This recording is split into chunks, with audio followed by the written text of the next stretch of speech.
Today we are going to discuss a question of 1 to 3 marks range of chapter 4 reproductive health, and the topic is natural methods of contraception. So let's start. The natural method of contraception have the principle that is to avoid the meeting of egg and sperm. अगर हम naturally बिना किसी device like condom, diaphragm, फेमिडोम, इन सब चीजों के बिना अपना basic knowledge के बेस पर, तो अगर खाली बेसिक नॉलेज के बेस पर एग और स्पर्म की मीटिंग को रोक दिया जाए तो उसे कहा जाएगा नेचुरल या ट्रेडिशनल मेथड ऑफ कॉन्ट्रेसेप्शन। और ये टोटल 3 टाइप का होता है। पीरियोडिक एब्स्टिनेंस, जिसको रिदम मेथड भी कहा जाता है। दूसरा कोइटस इंटरप्टस या withdrawal method, and third one is lactational amenorrhoea. और ये क्वेश्चन हमें 1 से लेकर के 3 मार्क्स तक की रेंज में मिल सकता है, and it can also come in your NEET examination. So let's start. तो सबसे पहले हमें इसका 1 मार्क का प्रिंसिपल मिल सकता है कि what is the principle of natural और ट्रेडिशनल मेथड ऑफ कॉन्ट्रेसेप्शन। तो आप लिखेंगे it avoids the meeting of egg and sperm. फिर हमें यह आ सकता है कि इसकी टाइप्स को डिस्कस किया जाए।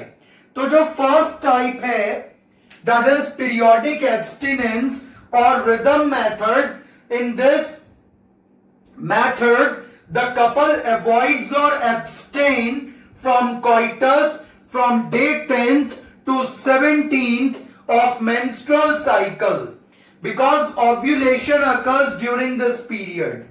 इसका क्या मतलब है? ये बेसिकली menstrual cycle की नॉलेज पे चलने वाले मेथड है। और जो हमारा फर्स्ट मेथड है पीरियोडिक एब्स्टिनेंस, इसका क्या मतलब है ये देखिए। सपोज करते हैं कि किसी कपल के अंदर उनको जो है बेबी नहीं चाहिए, अभी उनको प्रेगनेंसी को अवॉइड करना है, तो वो ये वाला मेथड यूज कर सकते हैं और इसकी एफिशिएंसी अप्रॉक्स 80% है। तो इसमें देखिए होता क्या है कि सपोज करते हैं कि फीमेल के अंदर 1 जनवरी को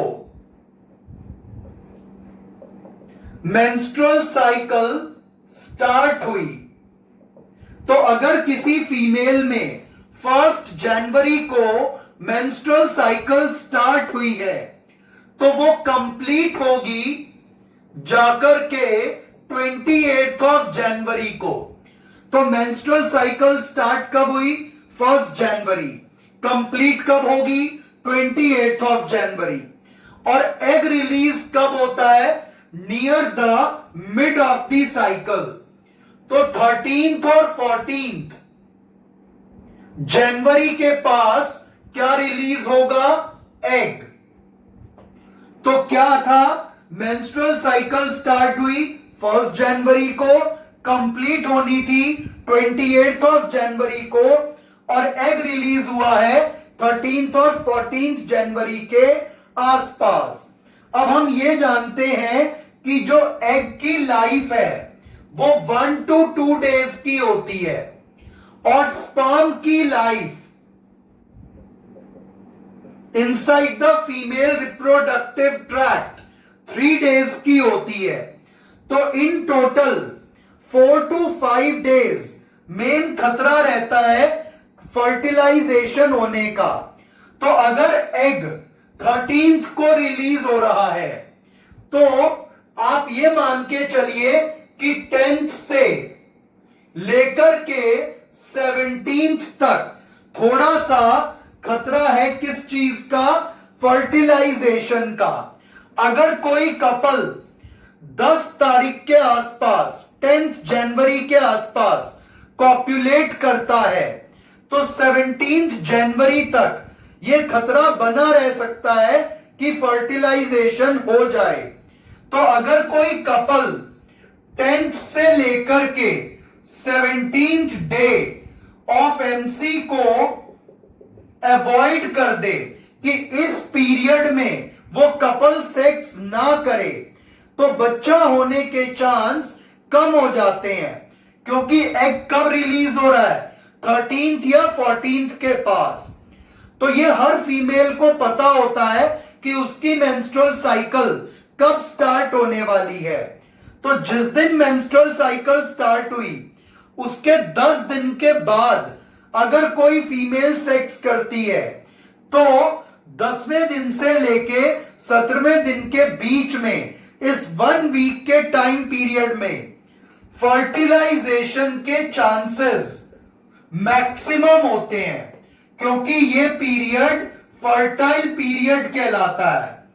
तो 10th से लेके 17th डे ऑफ एमसी तक अगर कोई कपल कॉपुलेशन को, सेक्स को अवॉइड करता है तो उसको कहते हैं पीरियोडिक एब्स्टिनेंस और रिदम मेथड।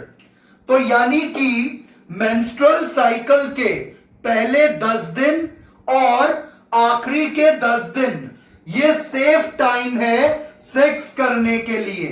तो अगर किसी कपल को सेक्स करना है तो वो मेंस्ट्रुअल साइकिल के स्टार्टिंग के 10 डेज और लास्ट के 10 डेज में सेक्स कर सकता है। उस टाइम पे बच्चा होने के चांस बहुत कम होते हैं।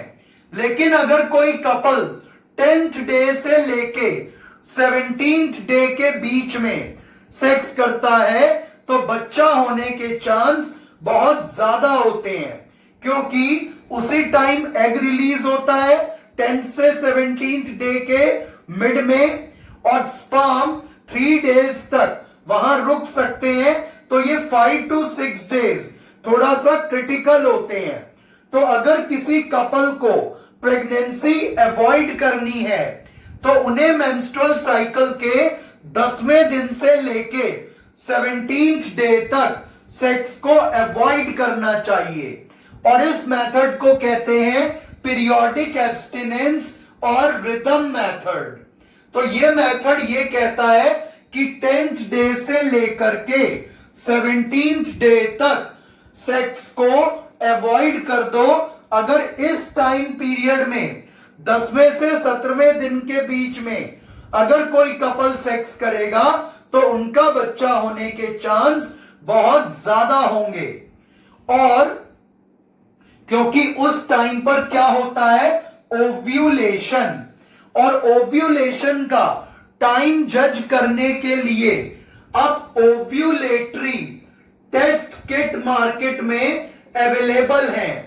अगर किसी फीमेल को यह पता करना है कि उसका एग कौन से दिन रिलीज होने वाला है तो उसके लिए ओव्यूलेटरी टेस्ट किट मार्केट में अवेलेबल रहती है।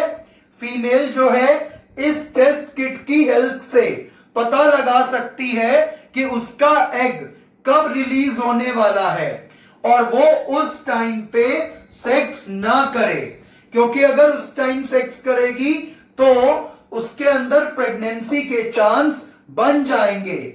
और ये जो ओव्यूलेटरी टेस्ट किट है, it works with the help of urine की ड्रॉप डाल करके इससे पता चल जाता है कि एग कब रिलीज होने वाला है, और ये LH हार्मोन को डिटेक्ट करती है।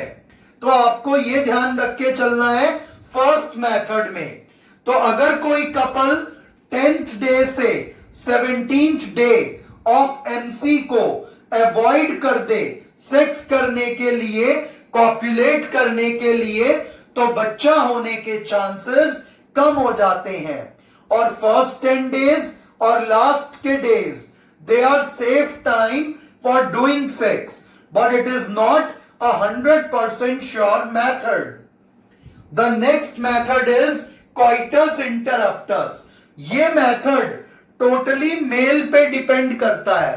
अगर मेल जो है वो स्पर्म रिलीज होने से पहले ही वेजाइना से अपने पेनिस को ड्रॉ आउट कर ले, विड्रॉ कर ले, तो उसको कहते हैं कोइटस इंटरप्टस, यानी कि सेक्स करते करते एकदम से बीच में रोक देना, और विड्रॉल मेथड कि पेनिस को वेजाइना से निकाल लेना, क्योंकि मेल को पता होता है कि कब उसके स्पर्म रिलीज होने वाले हैं।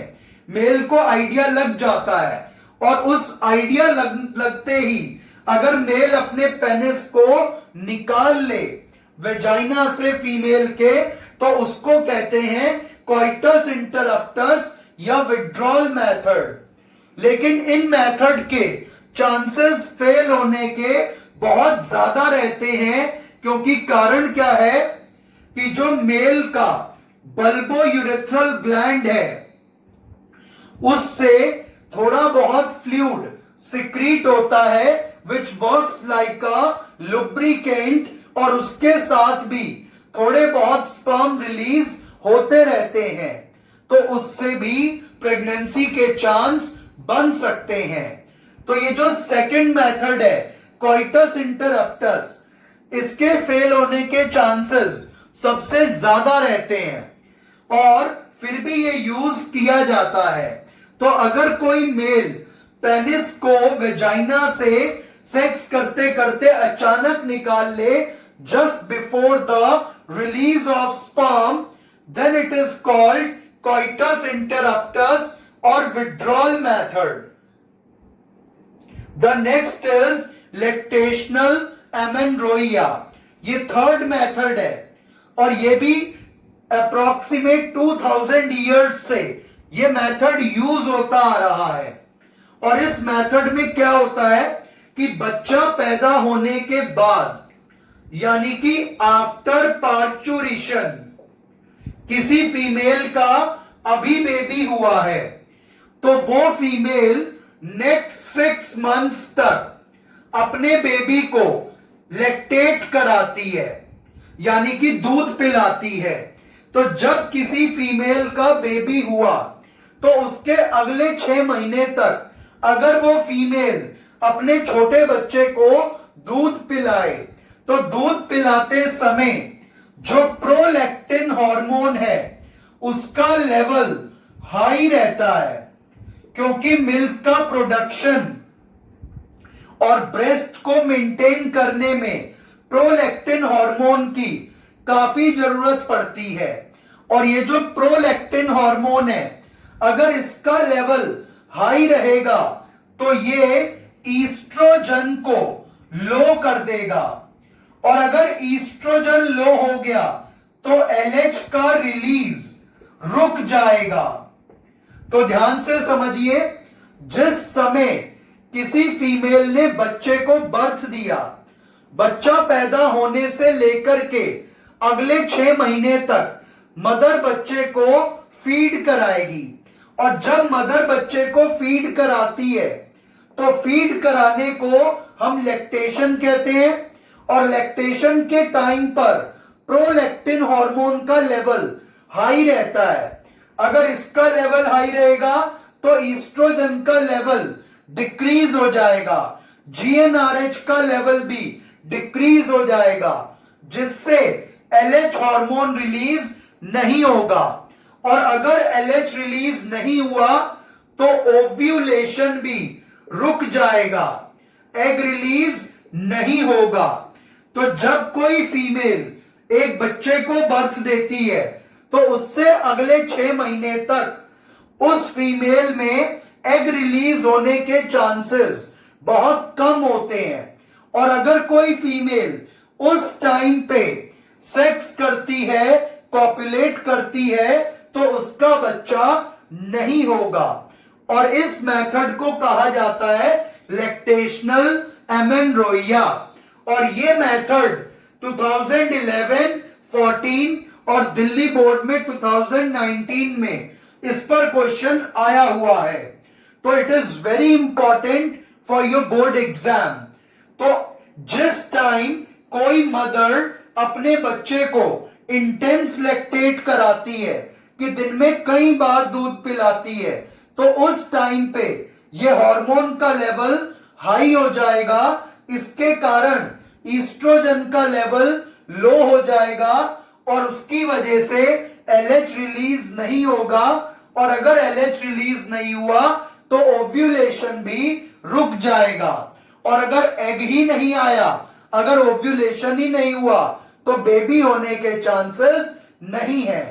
तो एक बच्चा पैदा होने के बाद अगले 6 महीने तक का समय जब तक मां बच्चे को दूध पिला रही है तो वो समय सेफ होता है सेक्स करने के लिए। लेकिन ये तीनों ही मेथड्स का जो फेलियर रेट है वो काफी हाई रहता है, क्योंकि इसमें हम कोई भी एक्सटर्नल डिवाइस यूज नहीं करते।